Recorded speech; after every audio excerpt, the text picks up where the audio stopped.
Hi, my name's Mike McNamara with the McNamaraReport.com. For over 20 years, I've been covering the International Consumer Electronics Show in Las Vegas. This year, I decided to document some of the more outrageous exhibits and technologies I found there, like these incredible dancing robots at the Tosi Robotics booth.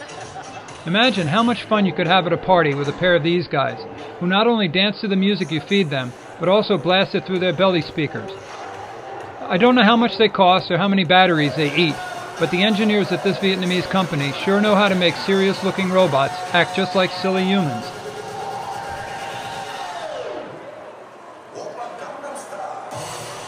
Meanwhile, not far away, at the X-Sense booth, they seem to have figured out how to make silly humans act more like robots, or virtually any humanoid creature you might want to create for your next film or commercial. The relatively inexpensive sensors worn by this dancer are monitored in real time by devices that translate her motion into on-screen animation, the first step needed to make characters like Gollum from The Lord of Rings come to life. You had to see this next demo to believe it.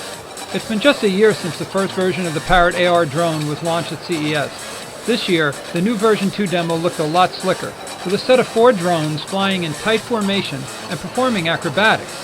It's hard to believe you can control these things from your iPad or iPhone, and that they shoot video, have a new GPS flight recorder option, and there's a new racing app for multiplayer action.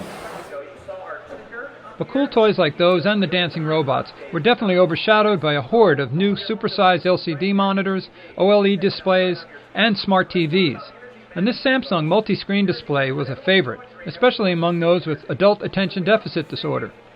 Now, what was I talking about? Oh yeah, synchronized giant screen TV displays were really big this year at CES, along with wraparound projection screens and giant walls like the one to the left in this scene, which is made up of 44 40-inch monitors. Watch closely and you'll see a giant dragonfly move across all of those screens. And right behind it, a hawk that obviously is looking for dinner. And maybe that bird has the right idea, because getting dinner without a reservation at CES, that's a joke. I call this a hurry-up-and-wait show. Over 160,000 people descending on Vegas for the week. I make my reservations for 2014 now.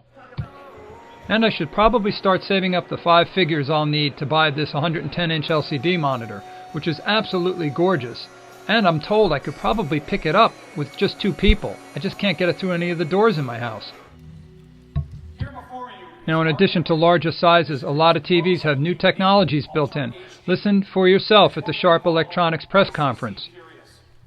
Developed jointly with iCube Research Center, ICC Curious combines Ultra HD resolution and the integrated cognitive creation image processor.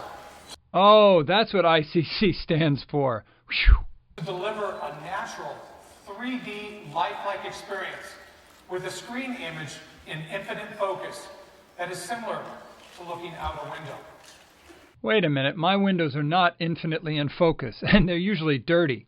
But in any event, Sharp showed 2 technologies that definitely improve their televisions, the wallpaper mode and moth-eye technology. In wallpaper mode, the TV drops to a low wattage setting, but still allows you to show off your favorite photos on screen, while the moth-eye technology lets you look at that screen from just about any angle without seeing any glare or reflections.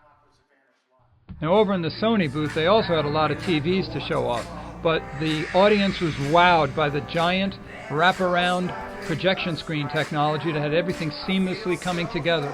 But what stopped me in my tracks was Sony's prototype 56-inch 4K OLED TV. The color and detail in this TV were amazing. Plus, you could view it at just about any angle. You could get way off center, and the color didn't vary at all. And just as impressive is the incredible detail in this 4K TV, which is like zooming in on an 8-megapixel image. Now, if you're not really sure you really want a 4K TV and what the benefits are, well, if you walk by the Toshiba exhibit, you'd see this display. I took a photograph of both screens at the same time and compared the resolution. The 4K image is stunning. There was also a great poster there showing you all of the benefits of having a 4K display. And I guess they were secretly promoting the Nikon D800, a 36-megapixel DSLR in that case to the left. It's perfect for filling 4K video screens with high-resolution still images, and even perfect for 8K UHD video monitors when they arrive. Now over at LG, I thought that was a big monitor in the center of that display until I found out it was the entrance to LG. Inside, beautiful LG OLED TVs. Now over at Panasonic, another 4K monitor, but this one was actually the world's largest 4K tablet, a 20-inch tablet. I thought it was a prototype, but nope, it looks like it's real and coming soon.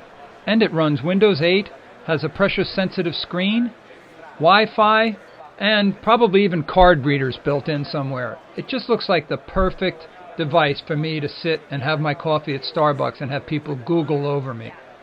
Or watch some of the 4K videos I shoot with what has to be the world's smallest 4K camcorder. But speaking of camcorders, over in the Sony booth, every single camcorder they introduced this year allows you to do exactly what I'm shown doing here. Project video or still images on a wall from any tablet or phone that has the video out. The Pico projector is built into the LCD monitor. It's not very bright, but it's fun. For a much brighter projection alternative, I'd recommend the LG laser-based system. It projects a 100-inch screen diagonal image from 2 feet away, but I think its $10,000 price point might be a little prohibitive. Another option might be a set of 4 short-throw projectors from Vivitech that can all be stitched together into one giant image like this.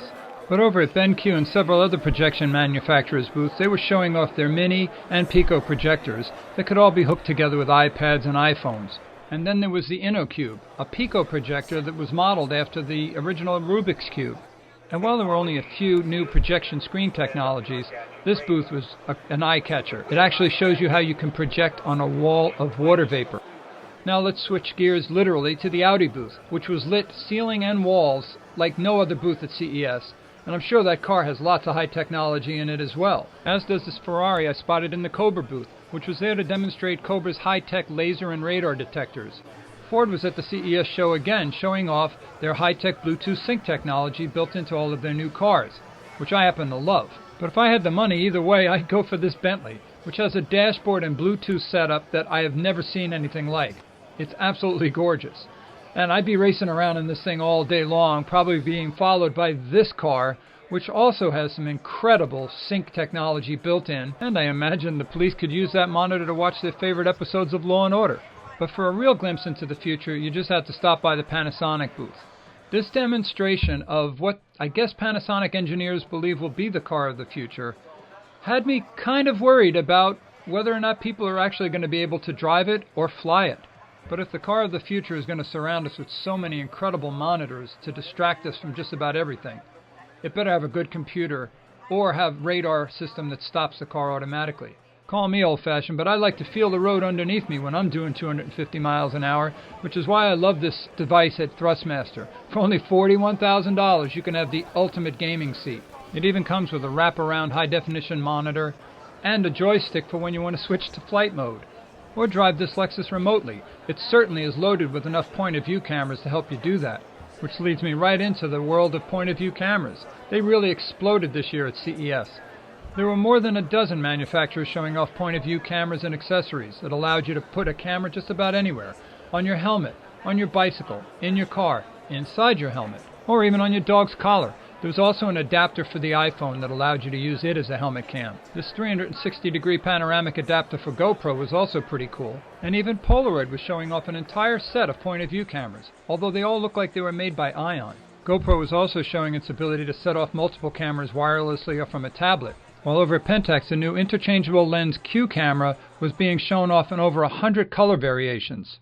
High-tech medical gadgets were also on display there, but most of them were about biofeedback and reducing your stress and putting on headphones and canceling out noise, or sitting in a bubble and canceling out noise. I don't know why this woman had a robot running up and down her back, but it certainly wasn't for massage. Look at those wheels. And I'm not sure what this headphone manufacturer is trying to sell, but he's obviously targeting deadheads. And last but not least, this funky display at the Intel booth, made up of over 100 working laptops. But no one was looking up at it. Another sign that things aren't looking up for the laptop industry these days. So that wraps up my highlights of the show. For more information or to watch more McNamara Report TV videos, click here, and thanks for watching.